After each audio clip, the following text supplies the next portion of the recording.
A deadly blast rocks the Mon Valley. Reported explosion with multiple injuries. Clairton works. Seconds turning into frantic moments. That's all I could see out the window was black smoke. So it was very dark. Rescue teams racing toward the rising smoke. We got numb.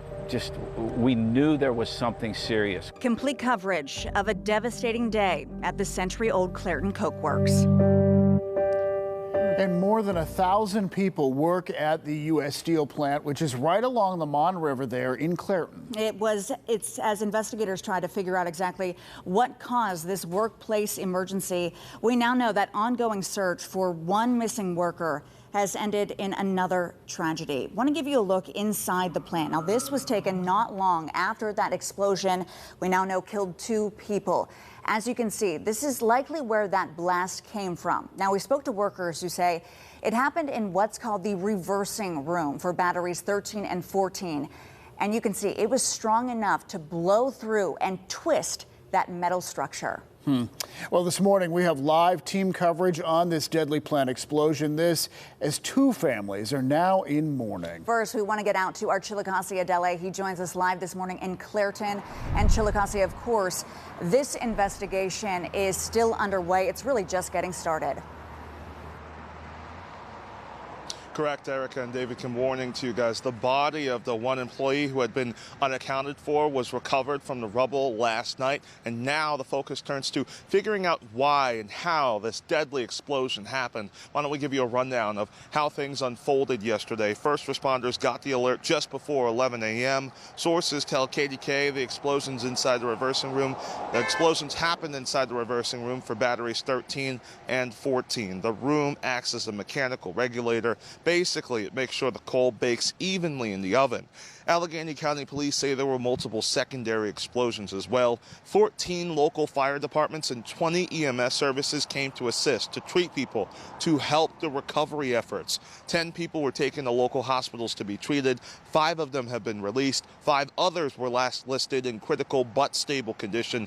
2 people have died. One was identified as Timothy Quinn. He was just 39.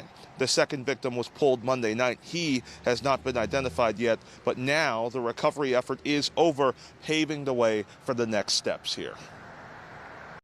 There's lots to be investigated, validate everything that occurred here, and our crews will continue to be here assisting U.S. Steel in that process of reviewing what occurred. We also heard from U.S. Steel's president after yesterday's explosions. He said in a statement that the work we do is important and often challenging, but it should never, under any circumstances, come at the expense of safety. Again, that's from David Burritt, the president and CEO of U.S. Steel. There had been a stay-at-home order for people within a 1-mile radius of the plant. As of yesterday evening, that 1-mile radius stay-at-home order has been lifted. Live in Clairton, I'm Chillicothe Adele. David, Erica, it's yours. All right, thank you for that, Chile. And this morning, as Chile mentioned, we now know the name of one of the 2 people killed in the blast. 39-year-old Timothy Quinn was a steel worker from Fitzhenry, which is near Smithton in Westmoreland County. He was a dad.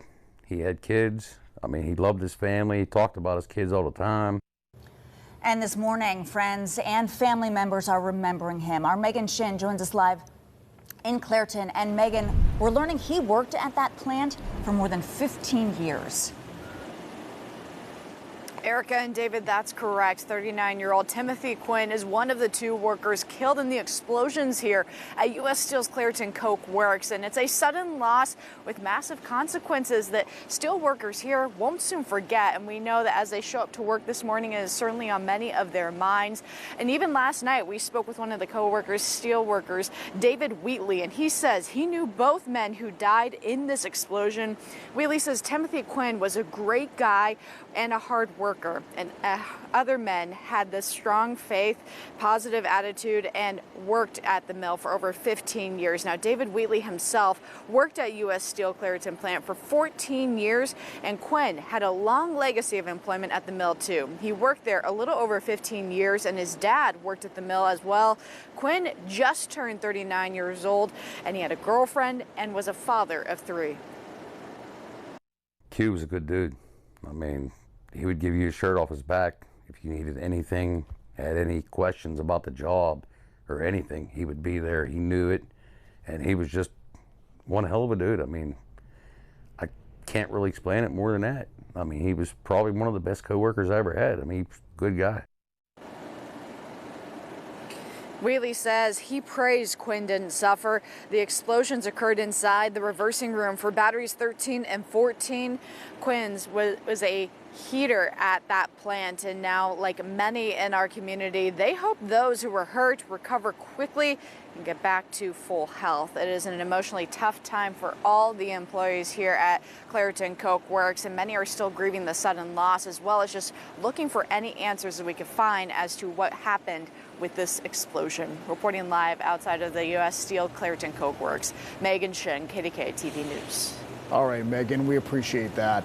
And you may remember an incident at the Clairton plant back in February. It led to flaring and a fire, and it sent 2 people to the hospital. Now, U.S. Steel says that a heating and cooling failure in one of the plant's batteries caused a buildup of flammable material that ignited and caused that boom. Now, it called it a rare occurrence, and it led the plant to take that impacted battery offline. Our coverage of the deadly steel plant explosion doesn't stop here. Ahead, we're going to have more live reports throughout the morning. You can also watch our coverage anytime for free, streaming on CBS News Pittsburgh, which you can find at KDKA.com.